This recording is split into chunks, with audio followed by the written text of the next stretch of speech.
Hey everyone, welcome back to my channel. So today I have a video for you which is about what in my view are some of the worst perfume releases that we have seen this year. As you know, I try and review all the perfumes that come out, and unfortunately sometimes I think there are releases that just aren't that great. So it's a bit of an unusual one for me to do something that's on the negative side, but it's just my opinion and I thought I'd share that with you. If you're new here, then hello and welcome. We're all about perfume. I have hundreds and hundreds of other perfume videos. My website, SokiLondon.com, with all my perfume articles on. You can sign up to my newsletter in the links down below, where I'll also put the links to these perfumes that I'm talking about. And if you're a regular, do check to see if you're subscribed and turn on the notification bell. But before we get into the perfumes today, I want to say a big thank you to my sponsor, Anna Louisa Jewelry, who sponsors today's video. If you're a regular here, you'll know that they are my favorite jewelry brand, and I have some new pieces to show you. They currently have their biggest sale of the year. They've got a 60% off and there's an additional 10% off as well. They're a carbon neutral, ethically sourced gold jewelry brand and I love them. So let me show you some of my new pieces. So I now have like the full set of the flower design. So I have the flower bracelet, the flower necklace here, and the flower earrings. So that's such a nice little gold set. I also picked up these new ones, which are like a gorgeous sort of mother of pearl effect on them. I love that design as well. It's like a clover leaf type design. And I also picked up these earrings as well, which have this really cute like double hoop with the pearl in the middle, which I thought was a really good idea. So looking forward to wearing them. They're quite bold.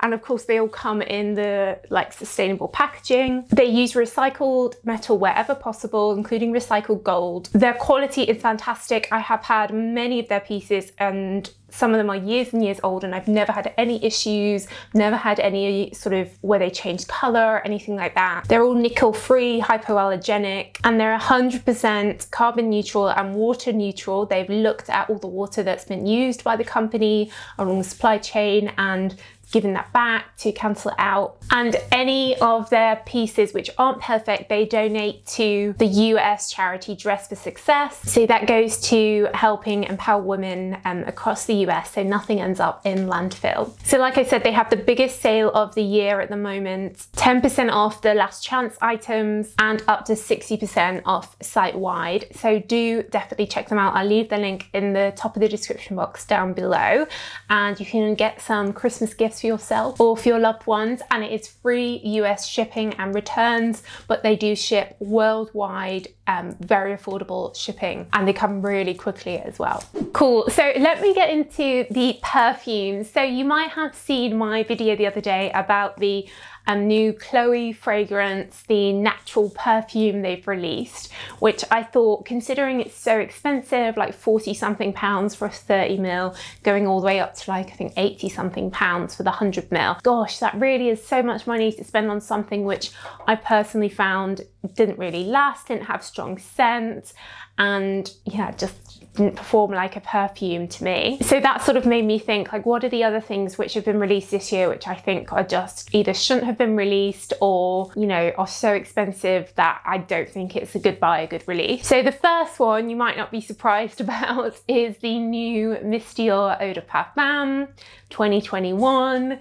This is like third version of Miss Dior Eau de Parfum we've had, and before that it was of course Miss Dior Cherie. Any regulars here, you'll know that I am a huge Miss Dior Cherie fan. I loved it, had that popcorn note in, and then when they reformulated it 2012 I think it was, and called it just Miss Dior, we lost a lot of that signature scent, but it was still a nice fragrance. And then 2017 it was reformulated again, it was okay, and now they've totally changed it. So it used to be rose, patchouli, and now it's like white floral, lily of the valley, much fresher, much lighter. I understand that what's driving this is Dior has really big markets in the East, you know, Japan, Singapore, China, and the taste for perfume there tends to be for lighter, fresher, more feminine-y, very light, innocent fragrances. And I think that's what's driving it. When I look at the Dior new launches,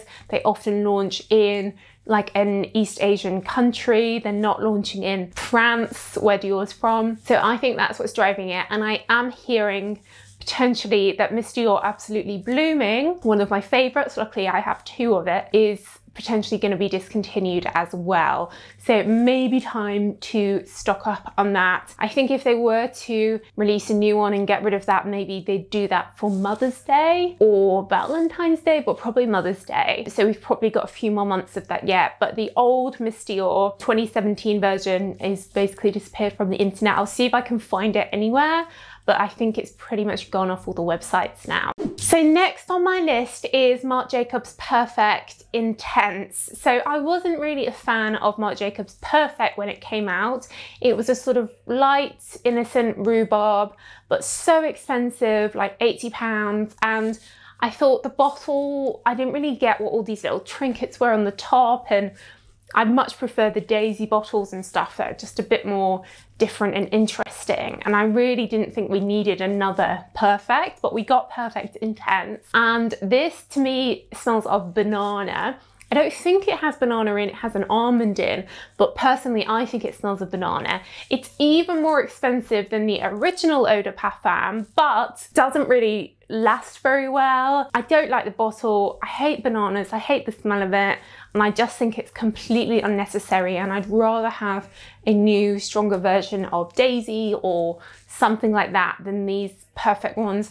I also think the campaign around Perfect was a little bit confusing. It was kind of saying everyone's perfect in their own way, and to me it felt a little bit like preachy, like I don't need Marc Jacobs to tell me I'm perfect in my own way, or I don't know, that's just not what I want from a perfume. I kind of want a bit of a fantasy, like an imaginary character makes you feel a particular way when you're wearing it.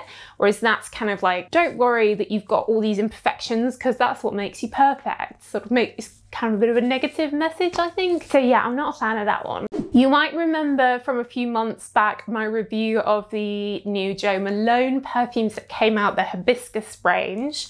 Now I got very excited for these because I do love hibiscus as a fragrance note. These ones didn't really smell of hibiscus to me. They were kind of green. One of them smelled a bit rotten to me, and the lasting power was very weak. They were like so expensive, and I just thought it was such a lazy release. They were so boring, the scents. You know that Jo Malone is no longer involved in Jo Malone London. It was sold to Estee Lauder, and I just found the scents like really quite lame and ridiculously priced. I'll leave the link to that video below, but I don't really recommend Jo Malone perfumes that often. Their Pomegranate Noir is good and that does last, but yeah, these were just so annoying. It was just so much advertising and hype for something that was just so lame. And then I kind of felt the same about the new Maison Francis Kurkdjian de Jeanne Aqua Vitae fragrances. There was the blue one, the yellow one, and the see-through one. Again, because, you know, Francis Kurkdjian de Jeanne is known for some really strong, hard-hitting fragrances, and of course, the Baccarat Rouge, which everyone has, which is super strong, amazing for lasting.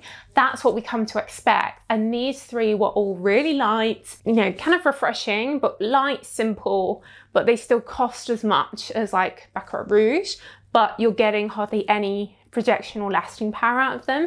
So I did think they were a bit of a rip-off, and again a bit of a lazy release. I would maybe, if I was him, just have released one, but have put a lot more time and effort into make it something that really lasts. So these annoyed me a bit. And I actually think on reflection, you guys know that I'm a big fan of the Armani My Way fragrance.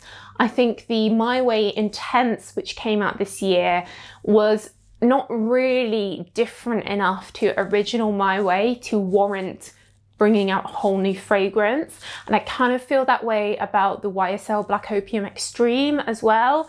Again, not that different to original YSL Black Opium. So I have detailed videos on them comparing the two and detailed articles. They are both different to the original, but only a bit. And I'd rather have a flanker that's really different. Otherwise, like, what's the point? So yeah, those are the ones that have kind of annoyed me this year. I don't think we've really had any new fragrances from Chanel because they usually annoy me when they come out.